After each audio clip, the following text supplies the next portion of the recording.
Thank you so much, Doctor. We're greatly appreciative of the work that you and your team have done. And with that, I'm going to introduce Dr. Jeffrey Nordella.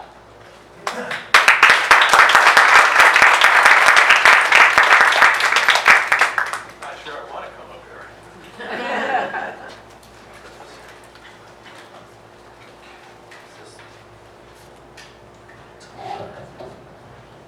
Okay, so I think most of you know who I am. I'm not working strictly non-computer here. So I was asked to come to talk to you and evaluate this clinical study. Why? Because I'm a clinician. I've been a clinician for 42 years, trained in 3 different residencies out of UCLA with the UCLA Med School. And then the second point was to say, if I had a Christmas wish list, how would I do a study for this study? And if somebody hit it on the head here, you care about the health status of where you're at, okay?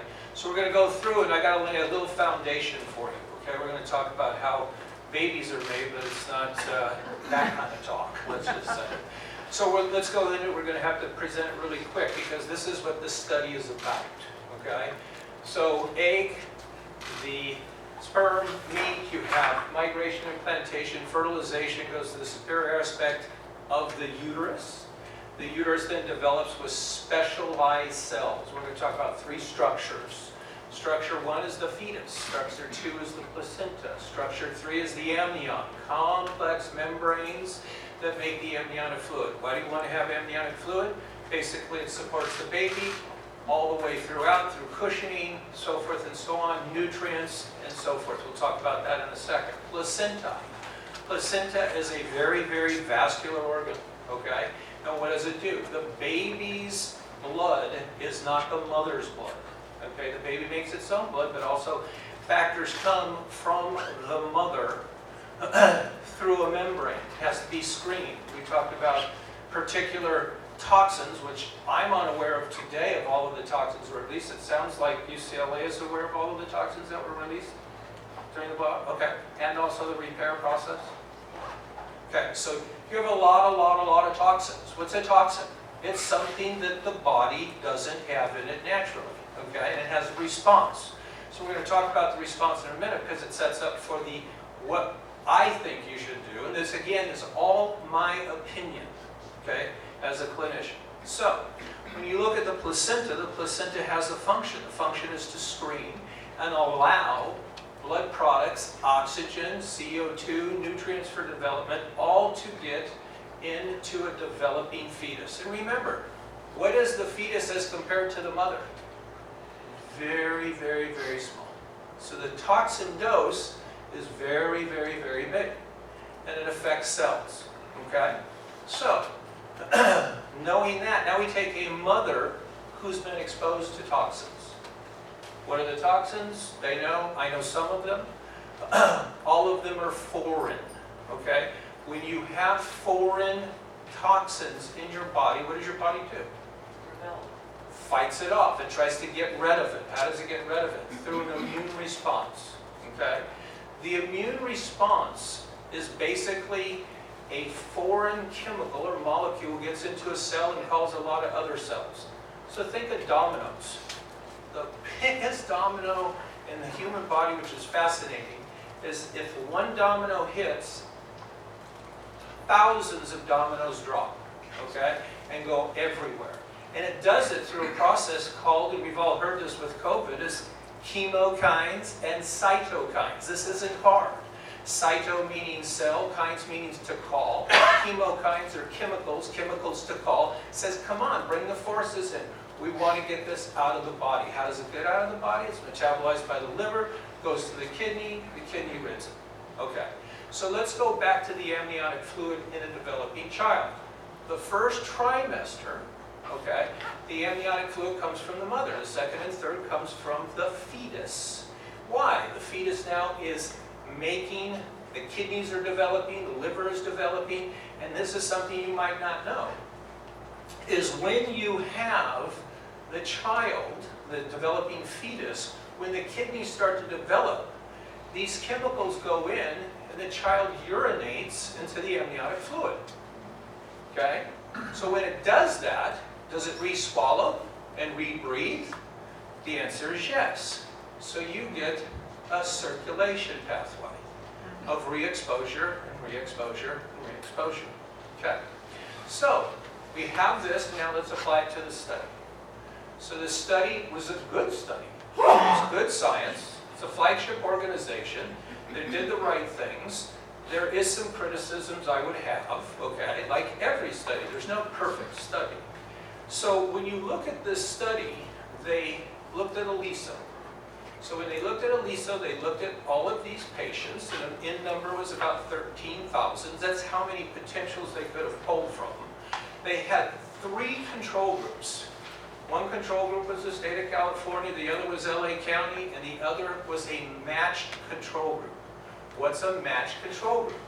You want to go to a control group that has the same, whatever parameters you set, is the same as Aliso Canyon.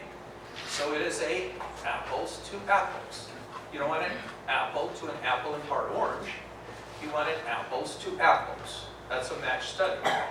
The state wasn't, that I didn't see any of the data. I saw, and I didn't see any data of the match, but we'll talk about that in a second. We saw the data from the Los Angeles County. You had 13,001. The Los Angeles County had over 1 million, okay? So is that good or bad? Well, when you do statistical analysis, and you can see, and I think there's one slide, I don't know if we can get it up. There's just one slide I have.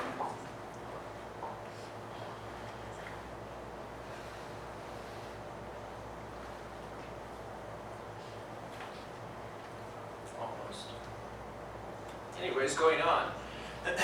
If you look at the statistical analysis between Aliso Canyon and LA County, there is no significant difference.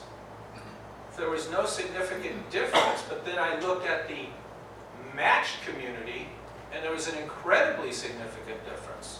So why not use the match community when you're doing your further evaluation?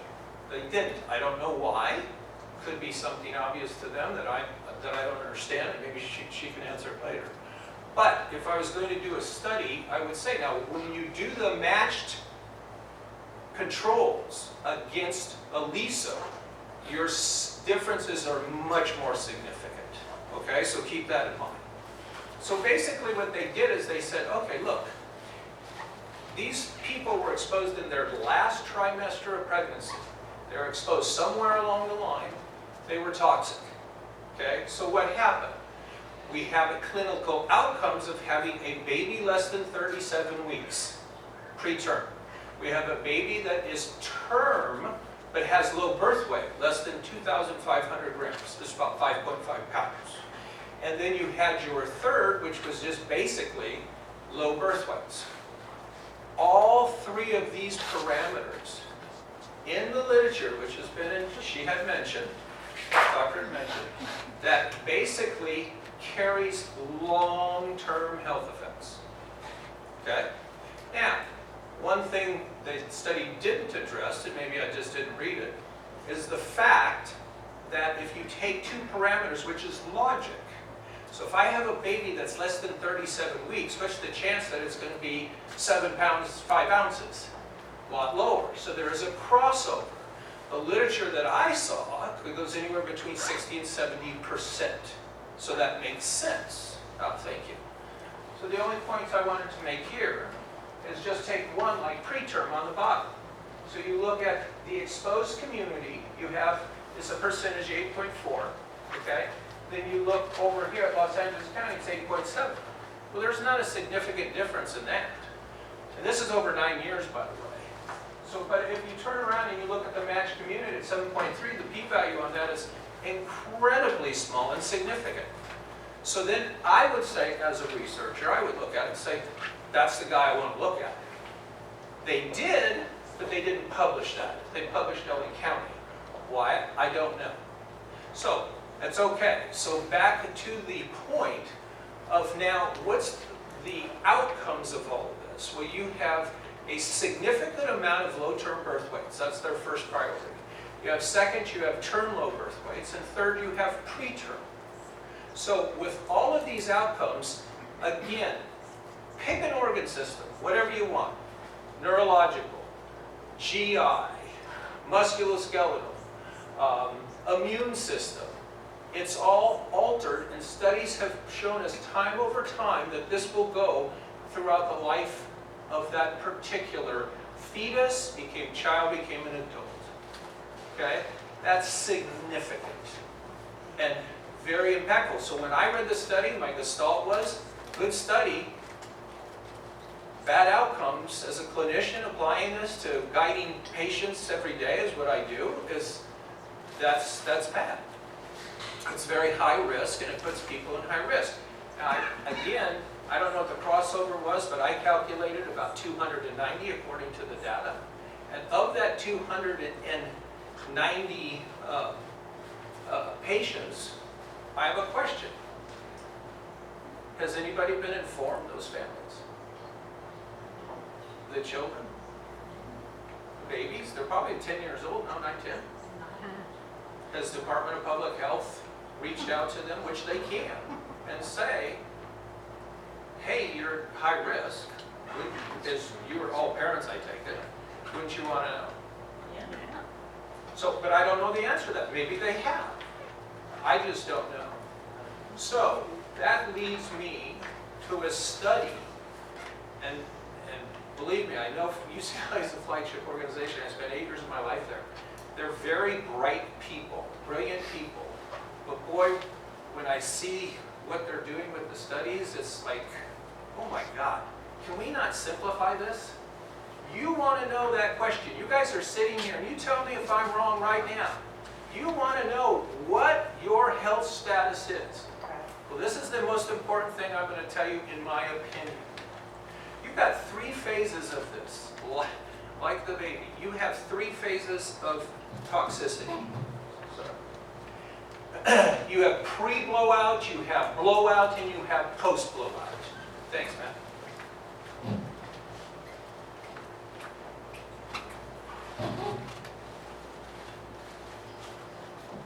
So let's do that again because it's so important.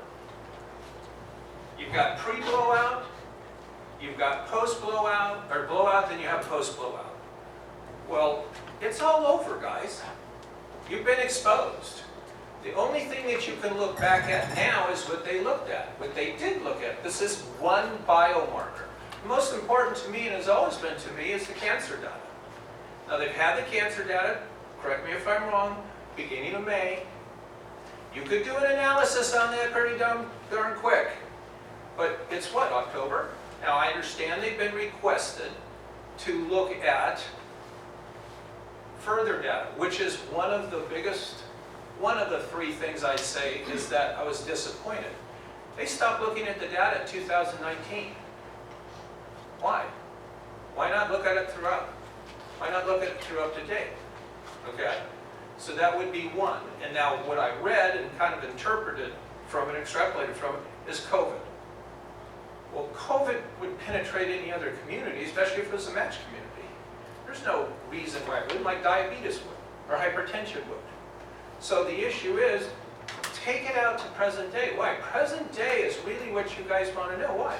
Because is there off-gassing or not? And if there is off-gassing, is it affecting your health? So you can look at that pretty easily. You could take your match group, you could take Aliso, you could go in, you could take out the factors that you would think would be altering the statistical results and create a big pool of which you could randomly draw from. And then you would do the same on the other. Now, when the human body gets a toxin in it and it calls out these chemokines or cytokines, guess what? We measure them. They do all the time. Studies are going on all the time over disease processes, cancers, and now long COVID. And they're looking at cytokine profiles. They've got them, and this one would be very basic. They could use it. I don't know. I saw immunomarkers on this. I don't know if they're really looking at cytokines. That you know of? Okay, so you can look at like interleukin 6, interleukin 8, interleukin 1 beta. You could look at tissue necrosis factor alpha. You can look at all of these different cytokines and say, are you inflamed? Well, what does that mean? Well, when a a toxic molecule gets into a cell, it triggers that, and the cytokines are released. You can measure the cytokines, and you end up with inflammation. When you end up with inflammation, why do you think you get preterm? Why do you think you get low-term birth? Your placenta is inflamed, of which there was a possibility, but I don't think you could, to be honest with you, in all fair, is you could look at the placenta. After birth, send it for path, send it for cytology, send it for toxins, send it for cytokines. Possibly you could do that today and look, because what you want to know, if you're off-gassing today, is it affecting you? So if you wanted to screen out the effect of the blowout, you can get residents that have been here for 9 years. That did it. You could design a study, and there's a lot of tweaking. This is just not easy science, but there's a lot of tweaking you can do to make it work. So that would be my wish list. Any questions?